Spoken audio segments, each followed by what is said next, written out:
good morning. You ever hear the expression, resting on your laurels? I had to look that one up because I didn't know what that was. A laurel, I thought it was like a plant or something. Well, it turns out that's correct. A laurel is a plant. Back in ancient Greece, I think it was, they would make these crowns out of laurel plants. And that crown was only given to someone who had achieved something miraculous or spectacular, and were able to have a crown made of laurel. Well, you can imagine if you're wearing a crown made of laurel and you kick back, you're resting on your laurels when you put your head back, okay? And so the laurels would get messed up. Now, the point behind resting on your laurels is living on your old achievements and not creating any new ones. And I see that happen quite often. Another word for it is complacency. And I don't know about you guys, but I've been there. I have definitely been there. Becoming complacent, especially in recovery, is a dangerous game. You know, one of the things it says in the big book is that nothing will ensure immunity from drinking like intensive work with another alcoholic. So even if you're not, working with your sponsor, learning something new, spreading the message to someone else, that's part of the program.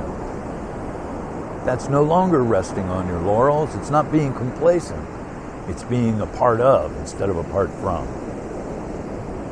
This is some important stuff.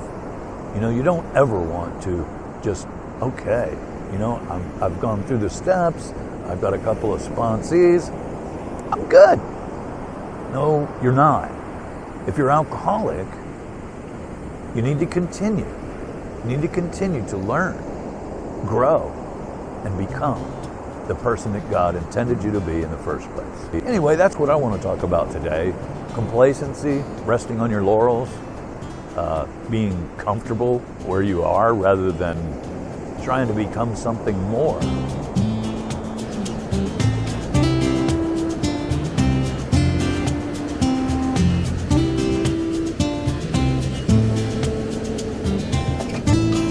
I can remember in my early days of recovery, when I was struggling in recovery and not really recovering. I wasn't drinking, but I really wasn't working a program either. It's like some of us call white knuckling it.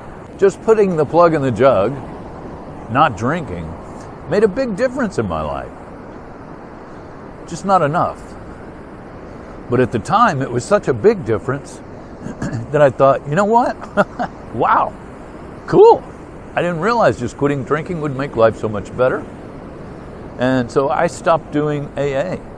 I stopped recovery because what I was experiencing was so much better than what I had experienced in the past that I thought, you know what? This is great. This is good. I'll just stop here. I became complacent. I was resting on my laurels. I have to say that was one of the reasons that I became a chronic relapser. I was avoiding the steps and at the same time enjoying being dry, if you will. It's kind of hard to say I was sober. I just wasn't drinking. That's a dangerous place for us because drinking was the solution to my problems. Now, you take away the alcohol, I no longer have a solution. All I have are my problems. I'm a firm believer that when you focus on your problems, they get bigger. It's just a fact. When I focus on my problems in life, they enlarge exponentially. When I focus on the solution, it in turn gets huge. The solution becomes the solution, which is part of why when drinking was the solution, I drank a lot, Because if one drink solves this problem, two is going to really do a number on it. That was my philosophy.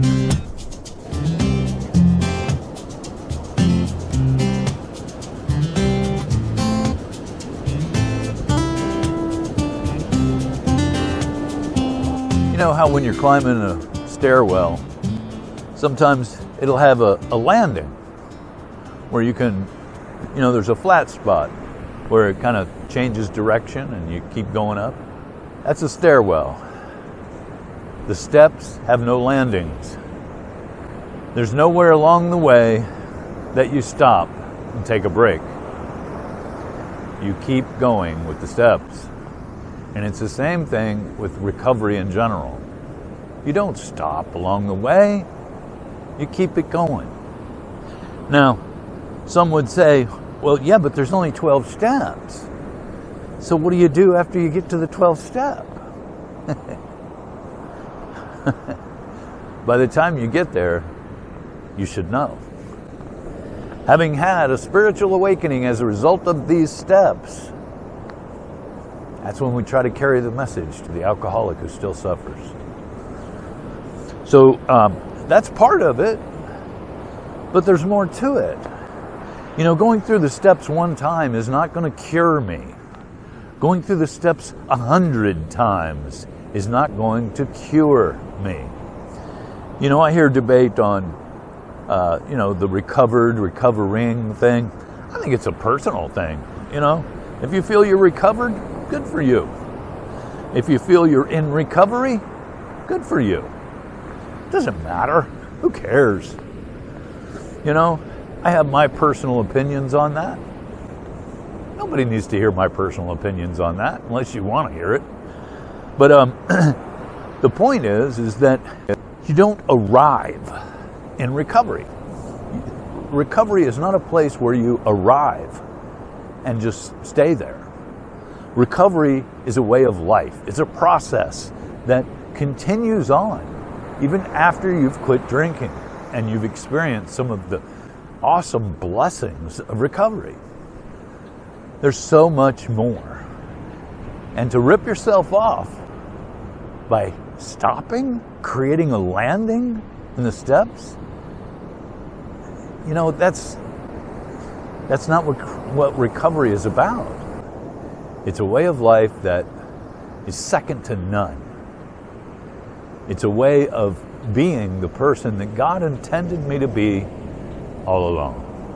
And I never totally become that person. I'm always becoming that person. So, as far as being complacent, resting on your laurels, it's not a good idea. It's just not. You may be able to rest on your laurels for a couple days, a couple weeks, a couple months, even a couple of years. But if you're not in recovery, you're headed for a drink. You're headed for an unhappy life again. Recovery has created within me a person who is happy, joyous, and free. And when I walk away from recovery, I'm walking toward a drink. So whether I'm just doing meetings and calling people and talking to people about recovery, doing my little YouTube channel here about recovery, I'm doing something about recovery and never resting on my laurels, never being complacent. The big book says that we have a daily reprieve, and it's based upon the maintenance of our spiritual condition. So the only way that I'm going to maintain my spiritual condition is to remain in recovery 100%. So I'm going to go get back into recovery 100%. You guys have a great day, and I'll see you on my next video. Bye-bye.